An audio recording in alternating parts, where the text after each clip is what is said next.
I had so much anger and resentment. I've even had people tell me, wow, but that's family. How could they do that to you? Also, you helped them out so much when their parents died.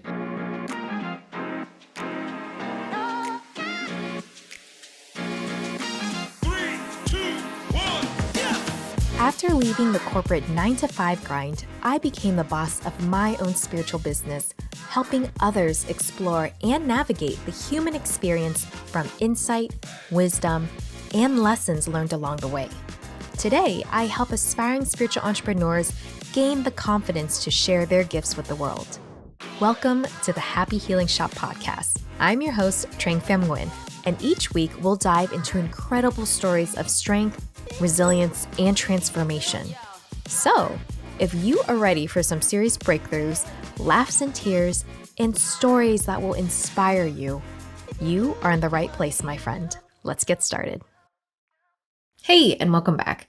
In today's podcast, I'm going to be talking about sort of the healing process and tools that my therapist has helped me from this most recent life transition that has shaken me up quite a bit, more than I like to admit. For context on that, make sure to check out episode 37. Now, after being asked to unexpectedly move out from a family home, I had so much anger and resentment. I've even had people tell me, wow, but that's family. How could they do that to you? Also, you helped them out so much when their parents died. So this was a very difficult transition for me. And I thank God in the universe, higher powers, for having my therapist, because I don't know what I would have done, honestly, without her. I wouldn't wish this to happen on anyone. However, a part of me does wish it happened to everyone, because you know that saying, when you don't know what you have until you've lost it? And humans, we need food, water, and shelter. Those are our basic necessities, right? And sometimes we take that for granted, especially shelter, because that's just kind of like a given.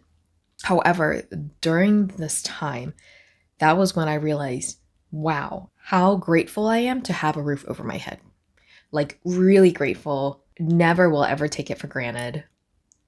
And I've spoken to two people that have had not exactly the similar situation where they were kicked out of a housing and had to find housing for themselves, but they did have situations where they didn't have a constant roof over their head and they were bouncing place to place. And finally, when they did have it, it's so funny how it was the same thing. We both encountered the same thing, but it was in the shower. And you kind of look up at the roof, the ceiling in the shower, and you say like, wow, like I have a roof over my head. And for me, and also other people, they cried, being like, I have a roof over my head. Oh my gosh, I have a roof over my head. And also I have warm water and a shower where I can clean and bathe myself.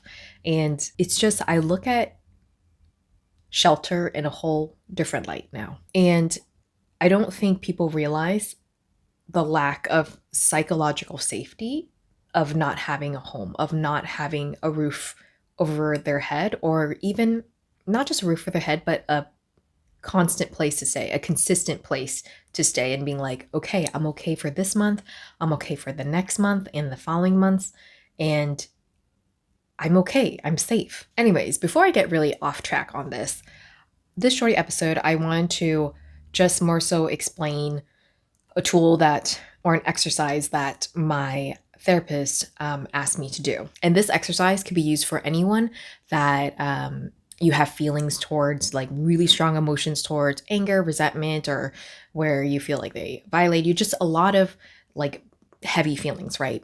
And so what you do is you imagine putting them away in like a vault or a lockbox, a treasure chest, whatever, but you also have the feelings attached to them and putting those away in the vault or lockbox, right? And then transporting yourself to a space away from this place. So when she told me to do that exercise, and it doesn't disappear within one day. You have to do this exercise over and over again, and it might take a longer time depending on how big these emotions are. So what I decided to do to make my life easier and also hopefully make your life easier is I created my own guided meditation so I can do this exercise, but I also want to share it with you to make it easier for you to just listen to it whenever you have a few minutes, whenever you feel like those lingering feelings are still there and you want to work on them. So make sure to click in the link down below in the show notes to access my free guided meditation. If you're looking for more healing tools, healing events and workshops, and being surrounded by a community of like-minded people, check out the Happy Healing Club, my paid membership, where you also get our self-healing shadow work journal to do the inner work, and also our archive of guided meditations for all different themes in your life. We also have online courses that teach you how to develop your intuition and also how to heal with energy, and a lot more free resources, which can be found at thehappyhealingshop.com. I'll include all those links down below in the show notes. And that's it today for today's super short episode. Always remember to shine your light brightly and to share your story, because you never know who it can help, give hope to, or inspire to create a change in their own world. Thanks for being here with me, and I'll see you next time.